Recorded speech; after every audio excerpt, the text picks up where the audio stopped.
While some of the initial protests were going on in Chicago, apparently a group of more than a dozen cops holed up in a congressperson's office and just had themselves a nice little relaxing time while it was going on.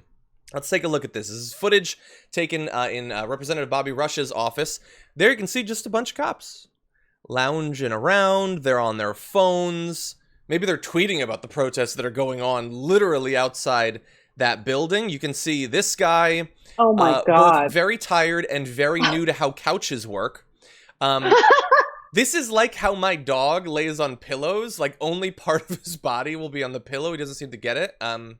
Yeah, and then this guy's just, like, what a relaxing time he's having on his phone as the protests are going on. Now, considering what we know about what cops have done at these protests, maybe it's for the best that they were in that building rather than on the front lines engaging with the protesters. But, yeah, 13 of them. Pretty amazing. By the way, it includes not just regular police officers, but 3 of their supervisors. We're supervising the sleeping, the popping of popcorn, the talking on the phone. As many as 13 people, and it's now being investigated. Anno, WTF. Well, I'm actually really not surprised, because what we've seen throughout the country when it comes to the police response to the protests is that they will be far more harsh and punitive toward peaceful protesters than the people doing the actual looting, because the looting helps them make the point that they want to make, that these protests are supposedly violent, that it's about anarchy and lawlessness. And obviously that's not what this is about. The vast majority of these protesters have been peaceful and have an important point to make. The looters, it's a small, tiny percentage. I know that I sound a little conspiratorial when I say this. I honestly think some of the violence and looting has actually been carried out by plainclothes police officers. And by the way, they're so bad at disguising themselves. Like, it's as if they don't know how civilians dress. Like, civilians don't wear light wash jeans that are like super baggy with like they wear the most ridiculous things that people don't wear. And you can see like the indentation of their handcuffs in their back pocket. Like, well, maybe they're just kinky.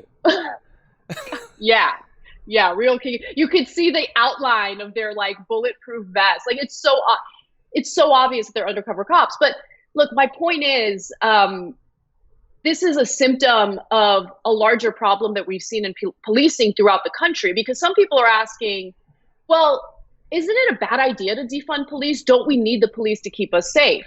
But the question is, where have the police really focused their resources? What do they prioritize? Have they prioritized our precious hard-earned tax dollars, okay, toward solving violent crimes, solving rape cases, solving cold cases, homicides?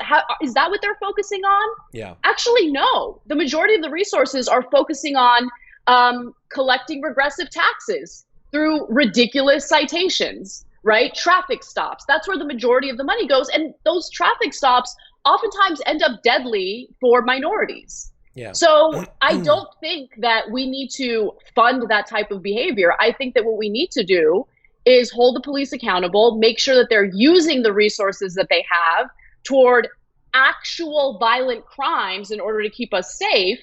And how about we not rely on the cops to do things that they have no expertise in, including dealing with people who are having a mental health breakdown, or, you know, dealing with the homeless, which, why would the police have any business dealing with individuals who can't afford housing in this ridiculous country?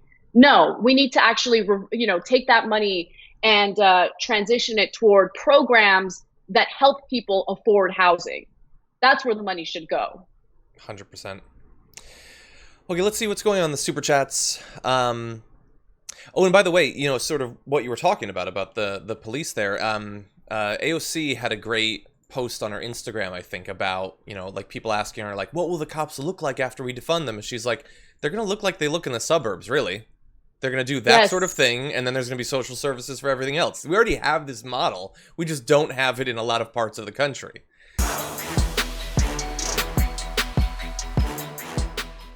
For more political news breakdowns, interviews, stories of activism, and me trying my hardest to care about the occasional big celebrity news story, subscribe to our YouTube channel at youtube.com/thedamagereport. And you can ring the bell wherever it is so you don't miss anything.